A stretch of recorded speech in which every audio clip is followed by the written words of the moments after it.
MMA fans all around the world, I am terribly sorry to have to bring you this atrocity of a fucking card. Denver, Colorado, USA, and this is our main event.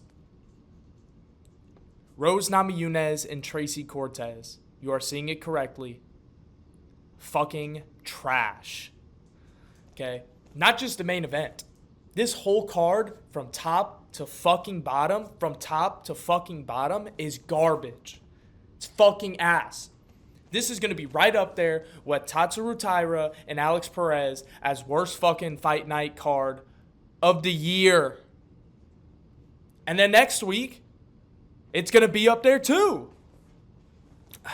We're in a drought till 3:04, boys and girls, ladies and gentlemen. We're in a drought, okay? The drought is just now beginning, okay? But like I promised to do when I first started this channel, I'm going to be breaking down these fights. Breaking down. I'm going to be picking who I think is going to win, okay? Now, I'm not going to lie. I don't really know, like I know who these people are. Like, I know these fighters, like Cody Brundage and Abdul. I just don't really, when I was watching MMA, I wasn't, really hip on some of these motherfuckers. You know what I mean? But anyway, first fight, picking Abdul Al-Hassan, okay? Here's my reasoning. Look at this motherfucker's bicep, bro. Right? This dude, Cody Brundage, looks like the fucking burrito from Sausage Party, bro. And I get it. Yo, shout out Cody Brundage. Real motherfucker, right? This dude fought Bo Nickel at UFC 300, biggest fight of his life. Probably will be the biggest fight of his life for the rest of his career, unfortunately, unless he puts a Charles Oliveira type win streak together, which I don't see happening. But if it does, it's going to start with Abdul. I can't see that. My pick, Abdul, round 1. Nah, fuck that. I'm not even setting the props. I'm just doing money lines. We're doing Abdul, Razak. Come on, fuck with me. Look at those biceps. Shout out Cody Brundage, though. He actually did give Bo Nickel a tough fight when they fought at 300, but I don't know. I just can't see him being able to keep up with Abdul. Next up, one of my favorite fighters in the UFC, Julian Erosa, is fighting Christian Rodriguez. Obviously, that is a joke, right? Okay. Christian Rodriguez is going to win this fight. I would say, dude, I don't know. See, these motherfuckers, these are the cards that always get me, bro. These are the cards that always get me. Because, dude, what the fuck? What is this? This is a main card fight? Anyway, Christian Rodriguez is going to win this fight. This card is so fucking pathetic and trash. But it's MMA. I'd much rather watch this than watch a professional boxing card every day of my life and twice on Sunday, right? Sorry, guys. Let me get my cursor out of there. It's probably annoying. Christian Rodriguez should win this fight. Putting on the thinking cap. Putting on the analysis cap here. Christian Rodriguez should win this fight. Okay? And as you know, if you want to trail the picks, I'm doing a $1 parlay every card. So hopefully we can hit that, John, and for the UFC 304, the pay-per-view. And as you know, I'm going to be posting the rest of my prelim picks for this card on my Instagram, Countercross Combat. Currently looking at 27 followers right now. If I can get to a milli by the end of the year, I will sign myself up for the Dana White Contender Series. Next up, now I know I brought up biceps earlier, but Gabriel Bonfim is about to show this man levels, right? See, here's my thing, okay? There's no shame in losing to a 40-year-old juiced-up Nicholas Dalby, right? Nicholas Dalby was hitting up Paulo Costa for that secret juice, right? Yo, Paulo, get some of that shit, Get some of that shit. Outside of his prime, right? Nicholas Dalby, low-key, dare I say, Nicholas Dalby is in his prime at this current moment, which is insane. Even though we just lost to Renat Fakhretdinov, whatever. I have no idea. There's no shame in losing to Nicholas Dalby, bro. He's a killer. Insane cardio for 40 years old. Gabriel Bonfim did wilt a little bit in that fight. Kind of withered away which does bother me, but I don't think Lusa is going to, quite be on the same level as Nicholas Dalby, especially because he doesn't have the experience that Dalby has. So I think Gabriel Bonfim is going to finish him with inside the distance. So I don't think this is really going to be too much of a dogfight for Bonfim. I'm a huge fan of the Bonfim brothers too. So I might be slightly biased here, but the Bonfim brothers just look like a bunch of killers, unless they're fighting Benoit Saint Denis. But all right, that's that. Gabriel Bonfim. Right now we're looking at Abdul, Christian, and Gabriel, okay? Next up, the people's fucking main event. That's right, you heard this correctly. This is the people's main event. This is it right here. Not Rose Namajunas, not Tracy Cortez, Gene fucking Silva, and Drew fucking Dober. Drew Dober is wildly racist, so I'm going to be picking Gene Silva to win inside the distance. I just can't see this one going the distance. I don't think Drew Dober likes decisions. And Gene Silva looked really good his last fight, even though it was at featherweight against Charles Jourdain. And Charles Jourdain, he's a great fighter.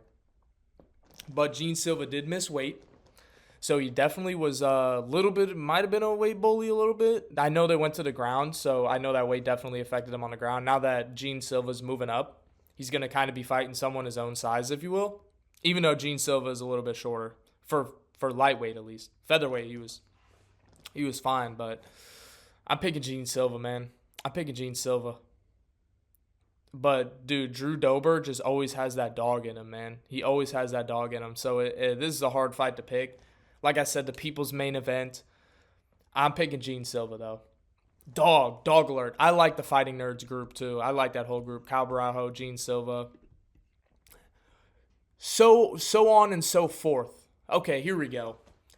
Why the fuck is this the co-main event? Why? You couldn't have thought of a better co-main event for UFC Denver? First of all, Santiago Ponzinibbio is Argentinian. Muslim Salikov is Russian. What the fuck are we doing? Anyway, that's not my job. That's not my job. My job is to simply pick who I think is going to win. And I think Ponzinibbio is going to win. Sorry, stuttered there a little bit. He was looking me in the eye. Look at that. He's kind of giving me the Rock look over there. Big-ass fucking cauliflower ears. I think Santiago Ponzinibbio is going to win. First of all, experience. I think he's going to have experience. He looks taller and longer.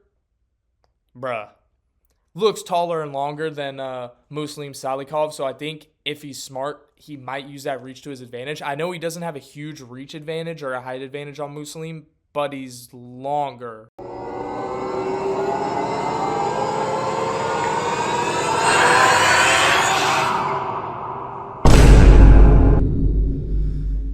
Chill. He is longer than Muslim Salikov, so if he can use that to his advantage, maybe kicking range, striking range. I know Santiago Ponzinibbio is a decent grappler. I'm sure Muslim Salikov is a decent grappler as well. Hopefully this is a good fight. I can see it going to distance. I'm not going to lie.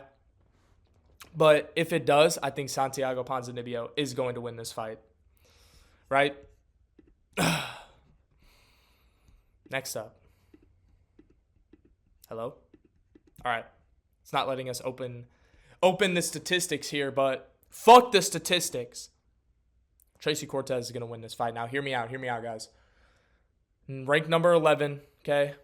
That's a little bit misleading. She is younger than Rose, right? Hasn't really hit her prime yet. I don't know if she's going to necessarily have a dominating prime like Rose did, even though Rose did lose to Carla Esparza in the most boring fight in UFC history. Still much rather watch Rose and Carla Esparza fight than watch another Shakur Stevenson fight. But I'm picking Tracy Cortez. I think she, like I said, when it came to the Ian Gary and MVP fight, I think Ian Gary's got a little bit more fire under his belly. I think Tracy Cortez has Rose Namajunas has been doing this. Tracy Cortez has that fire. She's not new in the UFC. She's, relatively new, past 2 or 3 years. So I think she's still, Rose has touched gold. Tracy hasn't. Obviously, that's the dream for everybody. Once you hit that dream, it's hard to stay on top. You know what I mean? Only the greatest can do it. I'm picking Tracy Cortez. Unfortunately, this is a 5-round fight. So it's going to be a 25-minute nap. Yeah, I'm sorry. I said it. The elephant in the room. I'm taking a 25-minute nap. This is realistically going to be my main event. This is the people's main event. This is going to be a cool highlight for Gabriel Bonfim. And then dude, what is this fucking card? This shit is atrocious. I'll break down this fight. Only prelim fight I'll break down. Joshua Van, Charles Johnson. I'm really high on Joshua Van. I'm not going to lie. I like this kid, right? I like this kid. Kid's 27. I'm calling him kid. I'm Dana White, bro. I like this kid. Okay? I think Joshua Van's going to get it done. I think his pressure is too much for Charles Johnson. Charles Johnson is definitely a counter striker, without a doubt, but he gets sloppy after the first round. He's really clean and technical in the first round. After that, he gets sloppy, boppy as fuck. Okay? I just can't see it going Charles Johnson's way. I'm not going to lie. And he did look good his last fight against De Andrade. Or, dude, I'm thinking of Miles Johns. Dude, I'm thinking of somebody totally different, bro. Yeah, fuck that. Joshua Van is winning this shit, bro. I'm totally thinking of Miles Johns, bro. I'm tweaking, dude. They low-key kind of look the same. Bald, beard, Johnson. I'm picking Joshua Van, bro. To be honest, doesn't really matter who's next to Joshua Van. I'd probably end up picking him. Obviously, once you get closer to the rankings, it gets a little bit more iffy. I'm picking Joshua Van to win this. I'm not going to say inside the decision or outside the decision. Doesn't matter, dude. This card is so fucking dog shit, bro. Dude, what? Like, bro, Dana White, why are we being punished, dude? Why are we being punished? Now, here's one thing I will say. We just have to get through this week, next week, and then we have 304. Okay? Then we have 304. I know it's Leon and Bilal fighting, so it could be another 25-minute nap time. It's a title fight. Okay? We just have to get through this week and next week, okay? Like I said, I'm going to plug my Instagram. If you want to see my full card picks for the parlay, Counter Cross Combat on Instagram.